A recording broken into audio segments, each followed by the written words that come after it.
Magandang gabi po sa inyong lahat mga kaistorya. Sana po'y nasa mabuti kayong kalagayan habang pinapanood ang videong ito. Muli po, isa na namang kwento ng kababalaghan ang inyong matutunghayan. Pero bago tayo magpatuloy, inaanyayahan ko po kayong pindutin ang inyong notification bell, i-share ang videong ito at mag-subscribe sa channel nating ito. Muli ko din po kayong inaanyayahan na i-follow ako sa aking Facebook page. Narito po ang aking Facebook page, Jason Space Heart FM. Maraming salamat po sa inyong pag-follow sa akin. Samantala, narito na ang ating tampok na kwento sa gabing ito. Matakot, kabahan, sa mga kwentong nakakagimbal sa Kaistorya YouTube channel with daily post at 7 p.m. Kumusta po kayo? Sana ay nasa mabuti kayong kalagayan nasaan man kayo naroroon. Bago ko simulan ang kwento ko, gusto ko lamang sabihin na matagal na po ako ninyong taga-subaybay. Ako si Haris. Nagtatrabaho ako ngayon bilang isang data analyst sa isang IT firm sa BGC Taguig. Kaistorya, alam nyo ba, sa tuwing nakakarinig ako ng patak ng ulan sa bubong o kaya naman kapag nakakakita ako ng makapal na hamog kapag pumupunta kami sa matataas na lugar, bumabalik agad ang matinding kaba at panginginig sa aking dibdib. Sumisikip ang paghinga ko at lumalamig ang mga palad ko. Bago pa lamang ako sa pag-hiking nang mangyari itong ikukwento ko. Dahil sa kapusukan naming magkakaibigan, sa matinding kagustuhan naming makarating ng tuktok ng bundok at sa kapabayaan na rin, hindi namin pinakinggan ang mga babala ng kalikasan at ng mga taong mas nakakaalam. Nangyari ito ilang taon na ang nakakalipas. Baguhan pa lamang ako sa mundo ng hiking at mountaineering noong taong iyon. Nagsimula lang naman ang lahat sa paulit-ulit kong panonood ng mga videos ng ibang hikers sa internet. Yung mga nakakarating sa magagandang tuktok ng bundok, may sea of clouds, at nakakakita ng napakagagandang sunrise. Gustong-gusto kong maranasan yung malamig na hangin, yung katahimikan na malayo sa maingay na syudad, at yung reward na makita ang magandang tanawin pagkatapos ng mahabang lakaran. Dahil determinado talaga ako, nag-ipon ako ng pera mula sa sweldo ko para makabili ng sarili kong mga gamit. Unti-unti kong binili ang mga pangangailangan. Bumili ako ng sapatos na pangkaskas sa putik, backpack na may rain cover, trekking poles, headlamp, at mga damit na thermal para sa malamig na panahon. Sobrang excited ako kay istorya. Tipong gabi-gabi kong sinusukat ang bagong sapatos ko sa loob ng kwarto habang iniisip kung kailan ko ba ito magagamit sa unang seryosong pag-akyat ko. Naghintay ako na magandang pagkakataon para makasama sa isang grupo. Naisip ko kasi na kapag baguhan ka pa lang, mas masaya at higit sa lahat, mas ligtas kapag may mga kasama ka sa paglalakbay na nakakaalam sa kalakaran ng bundok. Doon ko nakilala sa isang outdoor group chat sa social media ang 4 na taong nakasama ko sa karanasang ito. Mabilis kami nagkasundo sa chat. Nabuo ang aming maliit na grupo na binubuo ng 5 hikers. Bukod sa akin, kasama ko si Mark. Siya yung pinaka may karanasan sa amin sa pag-akyat na halos siya ang tumatayo na ring team leader namin. Kasama rin si Leo. Napakamasayahin at lagi nagbibigay ng sigla sa grupo sa pamamagitan ng mga hirit at patawan niya. Kasama naman ni Leo ang kanyang kasintahan na si Jenny. Isang medyo mahinhin at medyo baguhan din sa hiking na kagaya ko. At ang panglima ay si Dave. Ang aming photographer na hindi nawawala ng bitbit na kamera at mahilig kumuha ng mga anggulo ng kalikasan. Nagkasundo kaming akyatin ng isang kilalang bundok sa silangang bahagi ng lalawigan. Ang sabi kasi ng mga review at blog online, katamtaman lamang daw ang hirap nito o minor climb lamang at may napakagandang tanawin sa tuktok. Dahil tugma ito sa schedule naming lahat, nagkasundo ang buong grupo sa araw ng aming pag-alis. Bago ang takdang araw, gabi-gabi kaming nag-uusap sa chat. Naghahati-hati kami sa mga dadalhing pagkain, lutuan, mga trapal at emergency kits. Punong-puno kami ng excitement at adrenaline. Walang sino man sa amin ang nakaisip na magkakaroon ng anumang problema. Ang pakiramdam namin, handang-handa na ang lahat para sa isang masayang adventure. Madaling araw pa lamang ay nagkita-kita na kaming 5 sa isang bus terminal sa Cubao para sumakay papunta sa jump-off point ng bundok. Masasaya ang lahat habang nagkakape at nagtatawanan.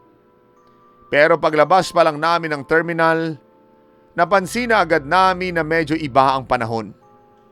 Maulap ang kalangitan at amoy na amoy ang patak ng ulan sa hangin. Yung amoy ng lupa na binabasa ng ulan mula sa malayo. Pero dahil sa matinding kagustuhan naming makaakyat ay isinantabi namin iyon. Kaya yan, mahinang ulan lang naman yan eh. Ang sabi pa namin sa isa't isa. Habang nakasakay kami sa bus at bumibiyahe ng ilang oras papuntang lalawigan, biglang nagsimulang pumatak ang malakas na hangin. Sinabay pa nga rito ang ulan. Lumalakas ang buhos nito at sumasalpok sa mga bintana ng bus. Napatingin ako sa labas. Madilim ang kalangitan at wala man lamang bakas ng sikat ng araw. Tumingin si Mark sa amin at ngumiti ito ng pilit. Huwag kayong mag-alala guys. Baka naman lilipas din yung ulan pagdating natin sa may paanan ng bundok. O kaya naman, baka maaliwalas din pagdating natin sa itaas. At dahil si Mark ang may pinakamaraming karanasan sa amin, naniwala kaming lahat sa kanyang sinabi. Pagdating namin sa registration site at barangay hall sa paanan ng bundok, hindi huminto ang ulan. Mas lalo pa itong lumakas. Malalim na ang putik sa paligid ng dalampasigan at paanan ng bundok. At napakalakas ng hangin na humahampas sa mga malalaking puno ng kawayan at mangga. Kinausap kami ng local tour guide at ng barangay official sa registration area bago kami mag-umpisa. Matalim at seryoso ang tingin ng matandang guide sa aming grupo habang nakatingin siya sa makapal at itim na ulap na nakatakip sa mismong tuktok ng bundok. Mga bata, ang pambungad na matandang guide sa amin sa kanyang malalim na boses. Huwag niyo nang ituloy ang pag-akyat ngayong araw. May paparating na bagyo at lubang madulas at delikado ang trail doon sa itaas.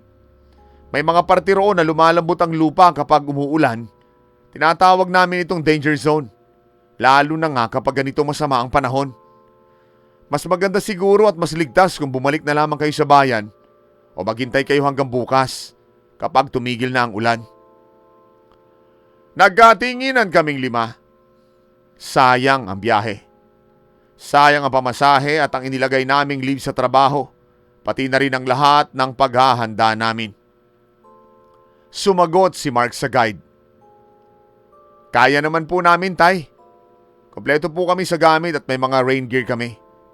Mag-iingat na lamang po kami sa paglalakad at mabagal lamang ang pacing namin.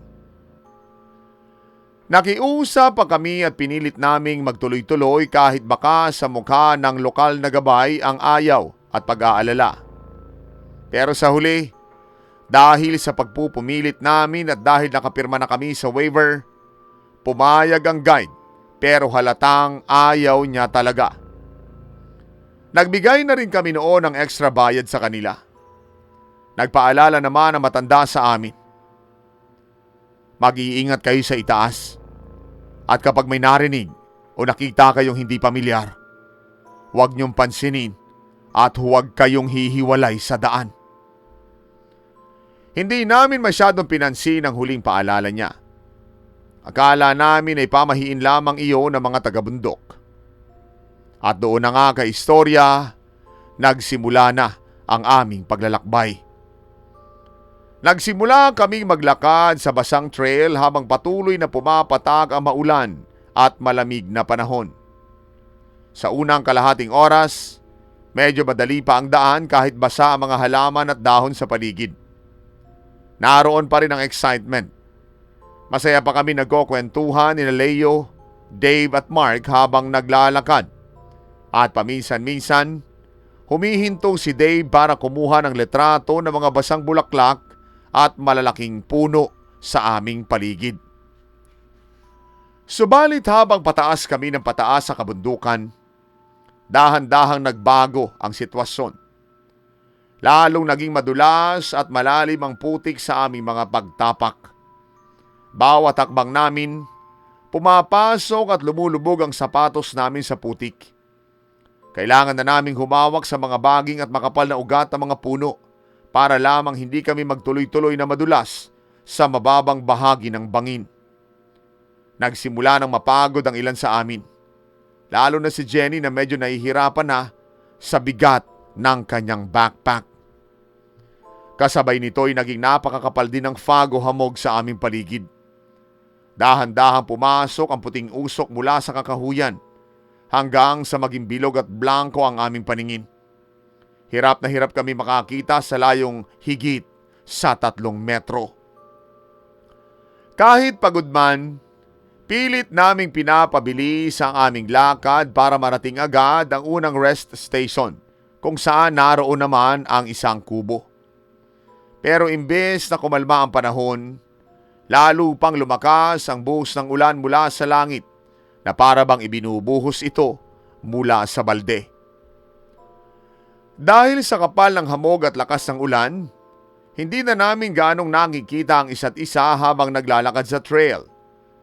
Nasa unahan si Mark sa paglakad bilang guide namin, habang nasa gitna naman sina Leo at Dave. Ako ang nasa hulihan kasama si Jenny na medyo mabagal na at madalas humihinto para huminga. Sumisigaw kami tuwing ilang minuto. "Nakasunod pa ba kayo?" Ang palaging tanong ni Mark para siguraduhin walang maiiwan. Hanggang sa biglang tumigil sa paglalakad si Mark at Dave mula roon sa unahan. Nang makalapit kami sa kanila, napansin namin nakatayo lamang sila at nakatingin sa paligid. Nawala na pala sa paningin ni Mark ang mga kulay pulang marka sa mga puno. Yung mga tali at pintura na nagsisilbing gabay ng mga hikers para sa tamang daan. Tumingin ako sa ibaba. Wala na ring malinaw na tapak ng tao sa aming kinalalagyan. Ang mayroon lamang ay mga masukal na halaman at matataas na damo na parang walang sino man ang dumaan doon sa loob ng napakaraming taon. Narealize namin na tila iba na ang direksyon na aming tinatahak ngayon. Tumigil muna ang aming grupo sa ilalim ng isang malaking puno para mag-usap at magpahinga ng kaunti. Doon pumasok ang isang matinding kaba. Napansin namin na wala na talaga ang mga signboards na nakita namin mula roon sa ibabang bahagi ng bundok. "Teka, mukhang mali yung nalikuan natin kanina." Ang bulong pa ni Mark habang pilit na pinupunasan ang kanyang basang muka. Sinubukan ni Mark na tingnan ang GPS at offline map sa kanyang smartphone para alamin ang aming kinalalagyan. Pero kay istorya, walang anumang signal sa gitna ng siksikang mga puno at matinding pagbagyo. Walang gumagana sa aming mga electronic devices. Kahit pa ang kompas ng relo ay nagpapakita lamang ng maling direksyon dahil sa hindi maipaliwanag na interference. Sinubukan namin bumalik sa huling lugar na natatandaan namin, pero doon na kami lalong naguluhan. Magkakamukha na ang lahat ng puno sa paligid dahil sa makapal na fog. Wala na rin ang sarili namin mga yapak sa putik dahil natabunan at nahugasan na ito ng malakas na agos ng tubig ulan na bumababa mula sa itaas. Naliligaw na nga kaming tuluyan sa gitna ng hindi pamilyar na bundok. Nagsimula nang maiyak si Jenny sa matinding takot at lamig habang nakahawak na mahigpit sa braso ng kanyang kasintahang si Leo. Lumalalim na rin ang hapon at paunti-unti na nagdidilim ang buong paligid. Mas lalo pang tumindi ang malamig na hangin at ulan na humahampas sa aming mga basang damit. Habang patuloy kami naghahanap ng daan pabalik o ng anumang masisilungan, bigla kaming may narinig na kakaibang tunog mula sa matataas na puno sa aming itaas. Psst! Psst! Isang mahinang pagsitsit na parang may nagtatawag ng pansin mula sa malayo. Napatigil kaming 5 sa paglalakad. Nagkatinginan kami. Narinig niyo rin ba yun? Ang tanong ni Dave sa mahinang boses habang hawak ang kanyang flashlight. Akala namin noong una ay tunog lamang ito ng hangin na pumapasok sa mga sanga ng puno o kaya naman ay huni ng kakaibang ibon. Pero umulit-ulit lamang ang sitsit at sa pagkakataong ito, mas malapit na at mula naman sa kabilang gilid ng trail sa may masukal na palumpong. Psst! Haris! Napatindig ang lahat ng balahibo ko sa katawan. Para bang may sumambit ng pangalan ko o baka imahinasyon ko lamang dahil sa matinding pagod. Sumigaw si Mark na malakas mula sa dilim. Tao po! May tao po ba dyan? Tulong po!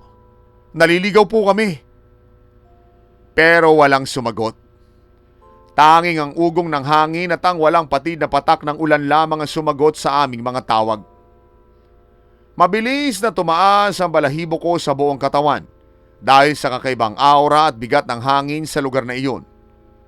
Para bang may maraming matang nakatitig sa amin mula sa dilim. Kaistorya, ganap nang dumilim ang buong kabundukan at napalibutan na kami ng kabuuang kadiliman. Ang aming mga maliliit na flashlight at headlamp na lamang ang nagbibigay ng kaunting liwanag sa aming dinadaanan. Napakalamig ng hangin na pumapasok hanggang sa aming mga buto sa pamamagitan ng aming mga basang damit. Bagamat pagod na kami, gutom at nanginginig sa lamig, kailangan naming patuloy na gumalaw para hindi kami tamaan ng hypothermia. Bawat hakbang ay napakabigat dahil sa putik na kumakapit sa aming mga sapatos. Naging napakatahimik ng aming grupo. Wala nang nagbibiro. Wala nang nag-uusap. Tanging ang aming mabibigat na paghinga at ang patak ng ulan ang iyong maririnig. Sa gitna ng aming paglalakad, naramdaman kong muli na parang may nakatitig sa amin mula sa gilid ng mga matataas na damuhan at malaking puno ng balete. Kapag itinututok ko ang ilaw ng flashlight ko doon, wala namang tao o hayop na nakikita. Mga gumagalaw na sanga lamang dahil sa hangin. Pero lalo lamang lumalalim ang takot sa aming mga puso. Habang tumatawid kami sa isang napakasikip, matarik at madulas sa bahagi ng bundok na mayroong malalalim na bangin sa gilid, nangyari ang hindi inaasahan. Dahil sa matinding dilim, pagod at madulas na putik, biglang nadulas ang paa ni Jenny sa isang basang bato. Ah! Nawalan siya ng balanse at nag-slide siya papunta sa gilid ng matarik na cliff. Napatili ng napakalakas si Jenny sa matinding takot habang nahuhulog ang kanyang kalahating katawan sa dilim ng bangin. Jenny! Ang sigaw pa ni Leo. Mabilis na dumapa si Leo sa basang putik at desperately na inabot ang kamay ni Jenny bago siya tuluyang mahulog sa kaibuturan ng bangin.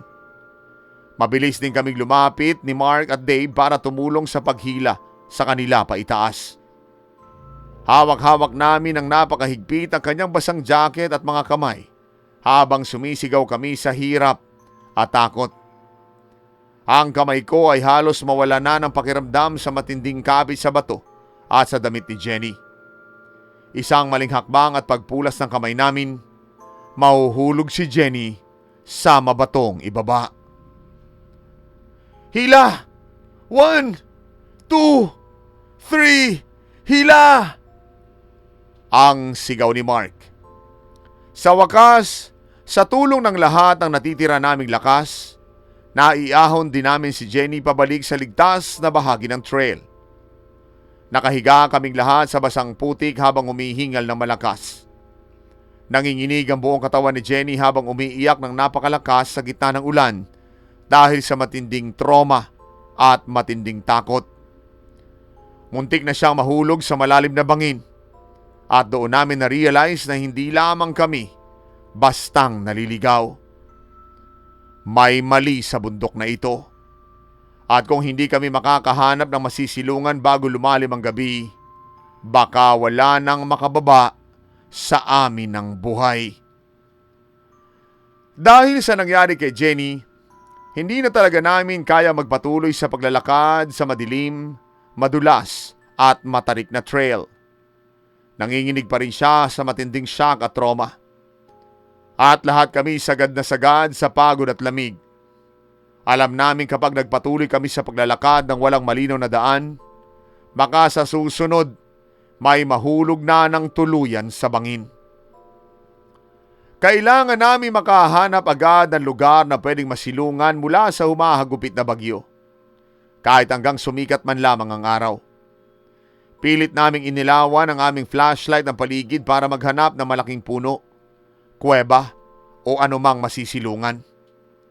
At sa gitna ng paghahanap, sumigaw si Dave. "Guys, dito! Bilis!" May nakita si Dave na isang maliit na kuweba o guwang sa ilalim ng napakalaking ugat ng lumang puno sa gilid ng bundok. Medyo tuyo ang loob nito dahil nababakura ng matitigas at matatayog na ugat. Maliit lamang ito pero kasya kaming 5 kapag nagsiksikan at nagdikit-dikit kami. Mabilis kaming pumasok at sumiksik sa loob para lamang makaiwas sa walang humpay na buhos ng ulan at malamig na hangin. Nang makapasok kaming lahat, inilabas namin ang aming mga natitirang pagkain at tubig mula sa aming basang backpacks para magsalo-salo at magkaroon man lamang ng kaunting lakas. Niyakap ng mahigpit ni Leo si Jenny para mainitan ito habang nakaupo sila sa malamig na lupa. Nagdasal kaming lahat sa aming mga sarili na sana talaga makaligtas kami sa gabing ito at makababa pa kami ng buhay. Pero habang nakaupo kami sa loob ng guwang ng puno at sinusubukang magpakalma, bumalik na naman ang kakaibang tunog mula sa labas. Psst! Psst! Sa pagkakataong ito, mas malakas, mas malinaw, at mas malapit na ang sitsit. Para bang nakatayo lamang ito sa mismong tapat ng aming pinagsisilungan. Sa matinding takot ay mabilis namin pinatay ang lahat ng aming flashlight. Nabalot kami sa purong kadiliman. Pikit mata kaming nangikinig habang lumalapit ang tunog sa paligid ng malaking puno. Para bang may naglalakad sa basang mga dahon at putik sa labas. Pero ang nakakilabot, wala ka man lamang marinig na mabigat na tapak ng paa. Walang sino man sa amin ang naglakas ng loob na magsalita, gumalaw o kahit huminga ng malakas. Para kami mga estatwa sa loob ng ugat na iyon. Pabulong at nanginginig na nagdasal si Mark habang hawak-hawak ang kanyang kwintas na may krus. Tila hindi naman pumasok sa loob ng guwang ang kung anumang nilalang na iyon. Pero patuloy itong umiikot at nagpaparamdam sa aming paligid sa gitna ng dilim at sa bagsik ng bagyo. Kaistorya, napakatagal matapos ng bawat minuto. Para bang bawat segundo'y tumatagal ng 1 oras dahil sa matinding kaba. Mga 2:00 na madaling araw, habang tulala kami at nakatitig sa labas ng guwang sa gitna ng kadiliman, may napansin akong isang maliit na anino sa gitna ng patuloy na pagbuhos ng ulan. Ipinwesto ko ang tingin ko at nanlaki ang mga mata ko sa aking nakita. May isang batang lalaki nakatayo sa ilalim ng kalapit na puno. Wala siyang hawak na payong, walang kapote, walang anumang ilaw o flashlight. Maitim ang kanyang balat at kulot ang kanyang buhok. Mga katangiang katulad ng mga katutubo.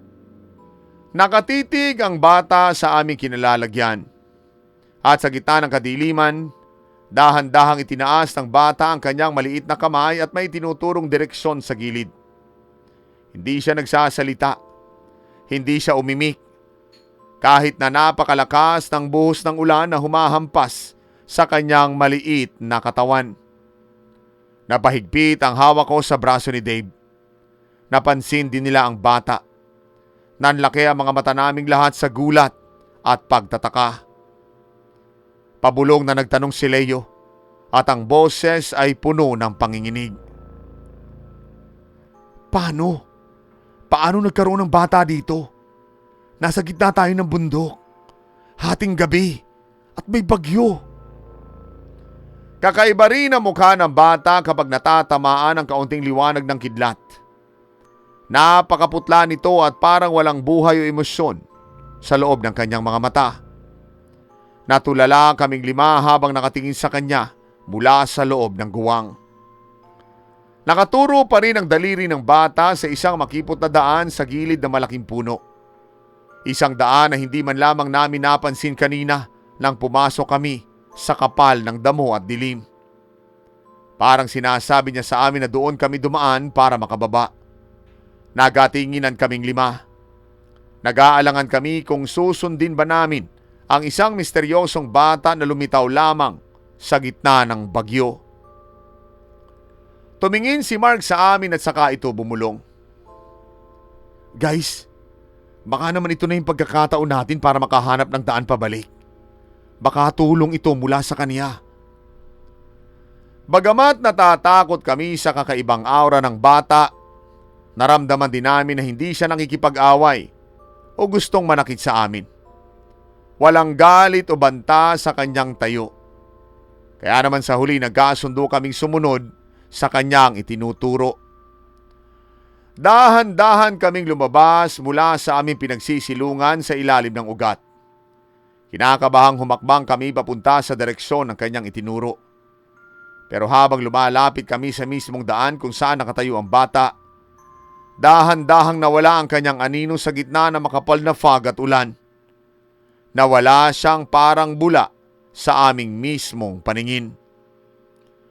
Kahit nanginginig ang aming mga tuhod sa nasaksihan, nagsimula kami maglakad sa bagong trail na itinuro ng misteryosong bata. At doon namin napansin ang malaking pagkakaiba. Mas patag at mas madaling lakaran ang daan na ito kumpara sa mga nauna naming dinaanan na puno ng matatarik na bangin at masukal na baging. Nawala rin ang mga delikadong cliff sa aming paligid. Patuloy pa rin ang ulan at hangin. Pero mas madali at mas maayos na ang aming paghakbang ngayon. Hawak-hawak pa rin namin ang isa't isa. Nakakabit si Jenny kay Leo, habang kami ni Mark at Dave ay nakatutok sa paligid para naman siguraduhin walang maiiwan o maliligaw ulit sa grupo. Sa kabila ng matinding pagod, lumakas muli ang aming pag-asa na makakababa kami ng buhay mula sa bundok na ito. Tumingin ako sa aking orasan sa bisig. Malapit na palang mag-umaga at sumikat ang araw. Dahan-dahang gumagaan at nagiging kulay abo ang langit sa ibabaw ng aming mga ulo. At nagsimula na ring mabawasan ang kapal ng fog at hamog sa aming paligid. Habang patuloy kami sa pagbaba sa bagong daan na itinuro ng bata, nagsimula na kami makakita ng mga lumang kulay pulang ribbon na nakatali sa mga sanga ng puno. Sa mundo ng hiking kay istorya, malaking ginhawa ang makakita ka nito. Tanda kasi ito na opisyal at tamang trail ang aming tinatahak at malapit na kami sa ibang bahagi ng bundok. Napangiti si Dave at nakahinga kami ng maluwag. Hindi nga nagtagal, narinig na namin ang mahinang tunog ng agos ng ilog sa paanan ng bundok. Alam naming nasa tamang direksyon na talaga kami patungo sa registration site. Dahan-dahang nabawasan ang matinding kaba at panginginig sa aming mga dibdib. Bago kami tuluyang makababa, lumingon kami sa kabilang bahagi ng bundok. Doon sa lugar kung saan kami nagpalipas ng gabi sa guwang ng puno. Nang makita namin kung gaano katarik, kasukal at kadami ang mga bangin sa bahaging iyon mula sa malayo, nanlamig muli ang katawan ko. Doon namin na-realize kung gaano kami kaswerteng nakaligtas kami at hindi kami nahulog doon sa gitna ng dilim at bagyo. Nang makalapit na kami sa pinakapaanan ng bundok, nakakita kami ng mga gumagalaw na ilaw ng flashlight na patungo sa aming direksyon. Mga tao ito mula sa Barangay Rescue Unit at ang mismong lokal na gabay na nagbabala sa amin kahapon. Nahanap na rin kami sa wakas ng rescue group. Mabilis na tumakbo ang mga rescuers papunta sa amin at agad kaming tinanong kung maayos ba ang aming kalagayan. Nag-alala raw sila ng husto nang hindi kami makababa kahapon dahil nga dumaan din ang napakalakas na bagyo. Mabilis nilang pinalibutan ng mga maiinit na kumot ang aming mga balikat at inabutan kami ng mainit na kape. Napaupo na lamang kami sa damuhan habang umiiyak si Jenny sa labis na katuwaan at ginhawa. Nakababa kaming lahat ng buhay mula sa nakakatakot na bundok. Sabay-sabay kaming limang nagpasalamat sa mga taong sumuong sa bagyo para lamang hanapin kami. Habang nagpapahinga kami sa health center ng barangay para gamutin ang mga galos at pasa namin, ikinuwento namin sa lokal na gabay ang lahat ng nangyari sa amin sa itaas. Sinabi namin ang tungkol sa mga sitsit na napakinggan namin mula sa kakahuyan, ang pagtatago namin sa guwang ng puno, at ang maitim at kulot na batang nagturo sa amin ng makipot na daan. Naging napakaseryoso ng mukha ng matandang gabay habang nakikinig ito. Tumingin siya sa amin at dahan-dahang umiling. Sinabi ng gabay na ang batang nakita namin, isang kilalang kwento sa kanilang bayan maraming taon na ang nakakalipas. Isang batang katutubo raw na nawala rin sa bundok na iyon habang nangingipon ng firewood kasama ang tatay nito sa gitna ng isang malakas na bagyo ang aming nakita. Doon daw ay nagkahiwalay ang dalawa dahil sa makapal na fog at mula raw noon, hindi na kailanman natagpuan ang kanyang katawan. Ayon sa mga lumang tao sa bayan, nagpapakita raw ang bata sa mga hikers na naliligaw sa bundok sa tuwing masama ang panahon. Hindi para manakit, kung hindi para ituro ang ligtas na daan pabalik. Doon bumaon sa puso ko ang katotohanan kay istorya. Ang misteryosong bata na nakita namin sa gitna ng bagyo at hating gabi ay ang mismong kaluluwa ng nawawalang bata. Tumulong siya sa aming grupo hindi para mamatay kami sa lamig at sa bangin, kung hindi para makauwi. Pagkalipas ng ilang oras sa pagpapahinga, nag-empake na kami para umuwi. Sakay ng van pabalik sa Maynila, napakatahimik ng aming grupo habang nakatitig sa bintana. Pagdating ko sa bahay, mabilis kong niyakap ang aking pamilya dahil na rin sa labis kong pag-aalala. Maging sila ay nag-alala rin sa akin. Dahil nga rin walang signal doon sa bundok. Doon ko na naibuhos ang lahat ng takot na inipon ko. Umiyak ako habang ikinikwento ang aming naging karanasan. Sa mga sumunod na linggo, hirap pa rin ako makatulog kapag nakakarinig ako ng patak ng ulan sa aming bubong. Tuwing ipinipikit ko ang aking mga mata, nakikita ko pa rin ang mukha at ang nakaturong daliri ng bata sa gitna ng fog. Itinabi ko muna ang aking mga gamit sa pag-hiking sa sulok ng kwarto. Wala muna akong balak na umakyat sa loob ng ilang linggo o ilang buwan. Nagkita-kita kami uling 5 magkakasama sa isang kainan pagkalipas ng isang buwan. Nagkakumustahan kami sa aming mga kalagayan at trauma. Sinabi ni Jenny na nagpapagaling pa rin siya mula sa takot sa muntik ng pagkahulog sa bangin. Habang si Mark naman, mas naging maingat na at nag-aral pa ng mga totoong survival skills. Mas lalo naging malapit ang aming samahan dahil sa pinagdaanan namin. Minsan kapag nagkikita-kita kami sa mga okasyon at kapag umaambon sa labas, naaalala pa rin namin na maulang gabing iyon sa ilalim ng malaking puno. Narealize ko na ang kabundukan at ang kalikasan mayroong sariling kapangyarihan na dapat nating igalang at huwag kailanman baliwalain. Ang tunay na tapang ay hindi ang pagpilit sa gitna ng panganib, kung hindi ang marunong tumalikod at magpakumbaba. Isinulat ko ang kwentong ito para maging aral sa lahat ng mga mahilig maglakbay at umakyat ng bundok. Laging igalang ang kalikasan at makinig sa mga babala para maging ligtas ang bawat akyat natin. Dito ko na po tatapusin ang aking sulat kay istorya. Lubos na gumagalang, Haris. Maraming salamat sa napakagandang kwento at paalala, Haris. Isang kwentong hindi lamang nagbibigay ng matinding kilabot, kung hindi nag-iiwan din ng malalim na aral sa ating lahat.